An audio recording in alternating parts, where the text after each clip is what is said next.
friends, welcome back to my sewing room. My name is Becca, and in today's video, we're going to open that October 2022 box from Natalie Pratt over at the Ginger Quilter.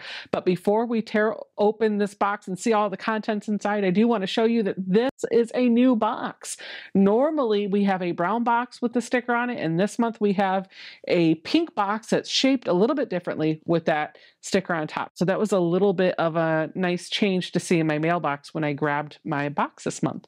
How many times can I say the word box? Probably a lot. Let's dive in. I'm going to grab my, what is that called? Box cutter. That's right. I'm going to grab my box cutter and we're going to cut it open and get started. So here's the inside of the box, and right underneath the orange tissue paper, we have our pamphlet. This pamphlet is almost like a letter from Natalie to us explaining what's in the box and why it's there. And I'm going to use that to walk you through this unboxing. The first thing that we have actually brought back some memories of my childhood. If you know, then you know. We have this wooden spoon that says, "I'd rather be quilting," and Natalie writes, "I'd like to be the first to admit I'd rather be quilting than cooking, unless it's baking.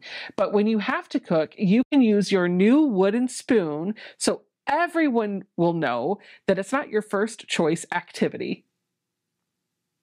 Sounds good to me.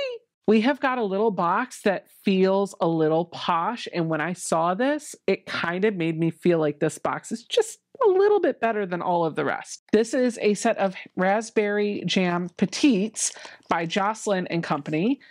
Natalie writes, "Homemade raspberry jam was a staple in our home growing up. My grandma made it from her own fresh raspberries," and there's actually more in here. I'm trying to get them.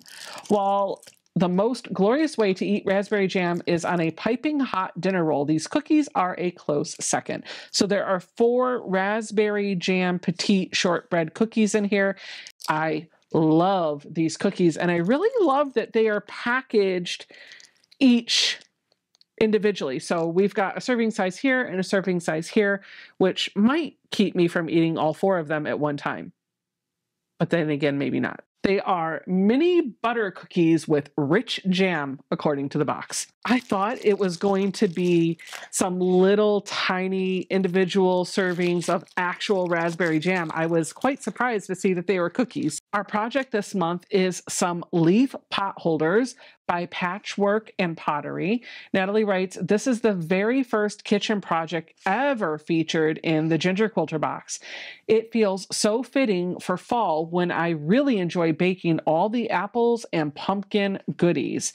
Use the pot holders," which, by the way, they do have templates in here for, "as a decor or put them to work in your autumn kitchen." And I do want to show you, there's a little organza bag here with some really cute wooden buttons that you can use to dress up your pot holders. So you've got the buttons here, you've got the pattern.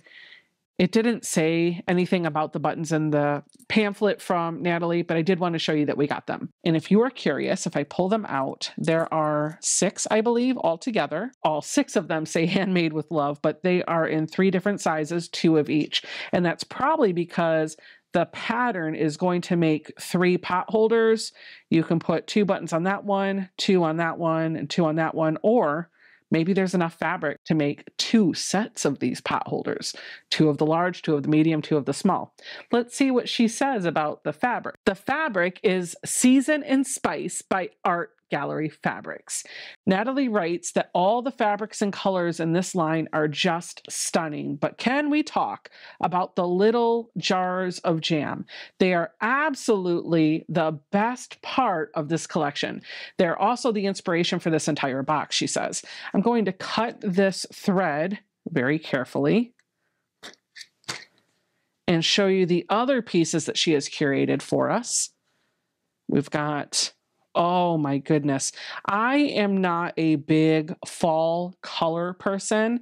I just am not. But if I were to do fall, this would be my color palette.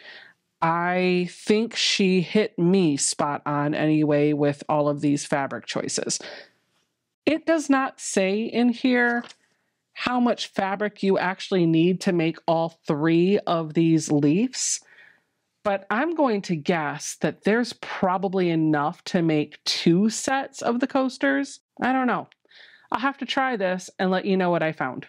I know somebody out there is going to ask, so let me just tell you right now, all of the pieces that were rolled up nicely in that twine, there are 10 of them and they are fat 1/8 pieces, while the other 3 pieces that are with the fabric, these are 1/4 yard cuts. So I feel like there's probably enough here to maybe, based on what we're seeing from the buttons, maybe make 2 sets of these little leaf table topper pot holder coaster thingamajigs.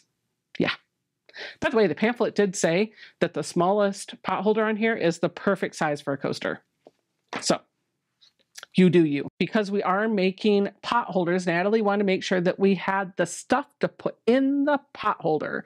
She writes, having this insulating batting is an absolute must for making pot holders and trivets. Don't forget to use this while making your projects so that you don't burn yourself when you use them. So I'm going to tell you a little story here. When I first started sewing, I did not understand why this was so important. I thought it was just a gimmick or a nice to have, but I figured you could make a pot holder with just batting, and maybe you can, but it's not going to be as effective.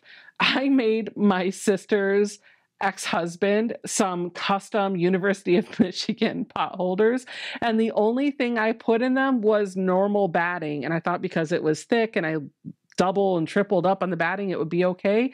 The poor guy burned his hand just a little bit. It wasn't anything serious, but he did burn himself pulling stuff out of the oven using those pot holders.